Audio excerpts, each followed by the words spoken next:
Vlada je letošnje leto razglasila za slovensko leto duševnega zdravja, zato je Zveza društev gluhih in naglušnih Slovenije organizirala okroglo mizo o izzivih, ki se dotikajo te tematike. Osebe z okvaro sluha se namreč pogosteje srečujejo s težavami duševnega zdravja kot ostali, vendar zaradi omejitev v komunikaciji težje prejmejo pomoč. Na okrogli mizi je bilo poskrbljeno za sprotno podnaslavljanje in istočasno tolmačenje v slovenski znakovni jezik. Častni gost je bil dr. Johannes Felinger z Inštituta za senzorično in jezikovno nevrologijo v Linzu, ki raziskuje področje razvojne medicine s poudarkom na gluhoti, duševnem zdravju, kakovosti življenja in motnjah avtističnega spektra. Dr. Felinger ugotavlja, da je pojav duševnih težav pri gluhih in naglušnih dvakrat večji kot pri slišeči populaciji in da je duševno zdravje tesno povezano s telesnim zdravjem. We always should have in focus mental health is not only mental health problems. We have to think about what is positive mental health. To contribute in life, to realize one's potential, to have healthy social relationships. And all these mentioned dimensions are important for anyone. But now, how is the situation for those who have special challenges, like people who are deaf or people who have other disabilities? From various studies we know that the incidence of mental health problems in deaf people is double the rate of those compared to general population samples. This has many reasons, mainly problems in early childhood, deprivation, trauma, but also everyday stress in getting information across, getting access to what's going on in the environment. All this contributes to this distress, which actually expresses themselves in mental health problems, varying from depression, somatoform disorders, and so forth. Duševno zdravje je opredeljeno kot pozitiven odnos do sebe in drugih, sposobnost uspešnega soočanja z izzivi, pozitivna samopodoba, visoko samospoštovanje, zdrav občutek moči, optimizem in sposobnost soočanja s težavami. Osebe z okvaro sluha se zaradi komunikacijskih ovir na tem področju soočajo s težkimi izzivi. Zato je ena taka velika luknja v našem prostoru oziroma velik problem našega prostora nudenja duševnega zdravja gluhim oseb prav ta pomanjkanje znanja komunikacije z gluhimi osebami. To se slišeči, bi lahko rekla, nezavedno, premalo zavedajo, niti ne ozavestijo to, da je komunikacija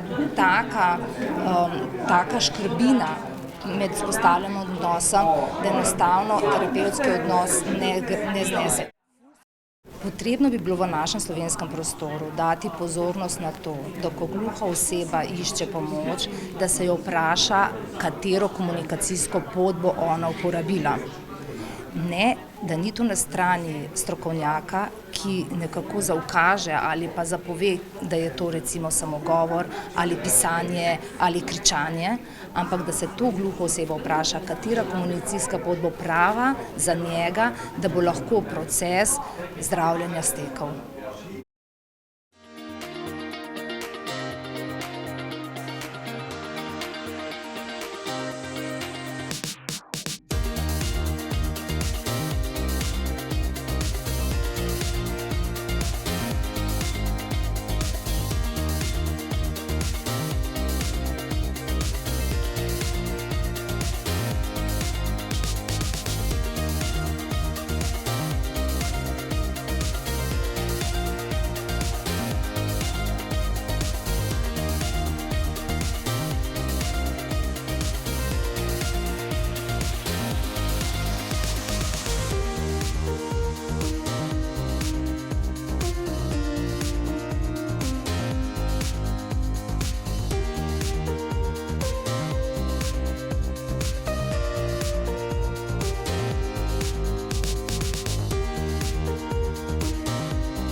Dr. Johannes Fehlinger je prav tako prepričan, da je poleg ovir pri sporazumevanju težava tudi v okrnjenem številu ustrezno usposobljenih strokovnjakov, ki bi spoznali posebnosti gluhe skupnosti.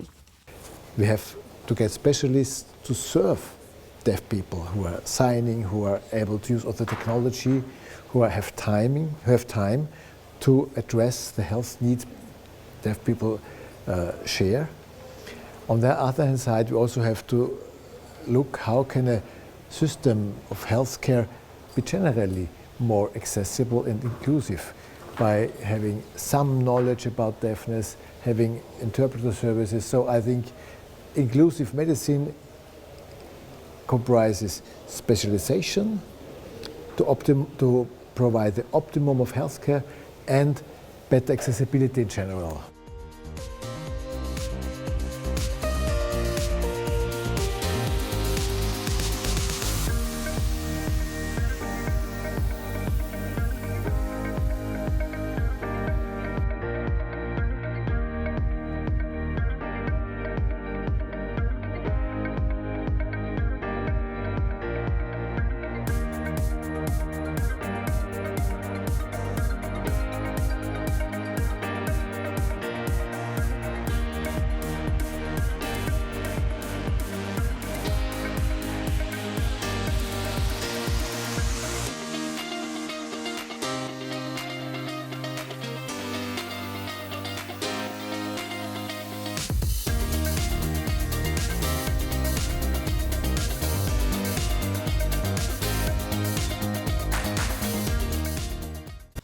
Osebe z izgubo sluha zaradi pomanjkanja informacij težje prepoznajo svoje težave in zato tudi veliko kasneje poiščejo strokovno pomoč, ki je lahko že prepozna ali neprimerna.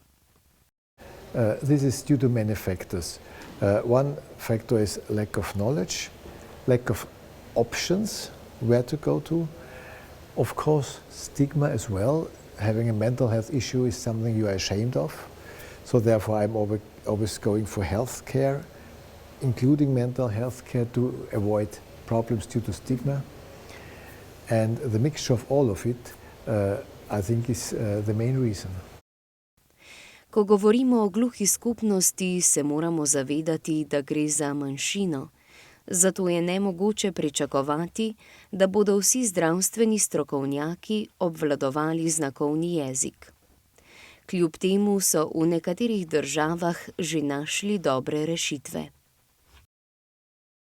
Jaz bi bila bolj za to, tako kot smo danes slišali na tem posvetu, po vzoru drugih držav, ki imajo organizirane tako imenovane centre duševnega zdravja oziroma centre za duševno zdravje, kjer je v sklopu zdravstvenega sistema nek oddelek, kjer v bistvu gluhi lahko pristopajo v ta oddelek na način, kjer uporabljajo svoj jezik. Se pravi, da na tem oddelku pa so strokovnjaki, ki imajo znanje znakovnega jezika, pa ne samo znanje znakovnega jezika, ampak da poznajo, da se poučijo o kulturi gluhih, o načinu razmišljanja gluhih, o načinu izražanja gluhih in da potem v tem oddelku je v bistvu domači jezik, znakovni jezik. In tam potem gluhi verjamem, da bodo poiskali pomoč, več njih kakor dan danes, da se bodo sprostili, ker bodo vedeli, da razumejo in da so razumljeni. The health centers for the deaf in Austria are easy to manage. They are attached to a hospital, are functioning like a primary care center, general practitioner, social work, nurse, psychology, not every time full-time, but giving broad access without any difficulties for deaf people, using the whole hospital facilities. That is a system which is well functioning on many places. This is one point. On the other hand, we always have to work on health information in deaf population and make them more confident to take responsibility for their own health. Na Nacionalnem inštitutu za javno zdravje trenutno še nimajo ukrepov, ki bi bili glede duševnega zdravja prilagojeni prav za gluho skupnost. Pripravljajo akcijski načrt za naslednje 5-letno obdobje, pri katerem bo imela možnost sodelovati tudi skupnost gluhih in naglušnih.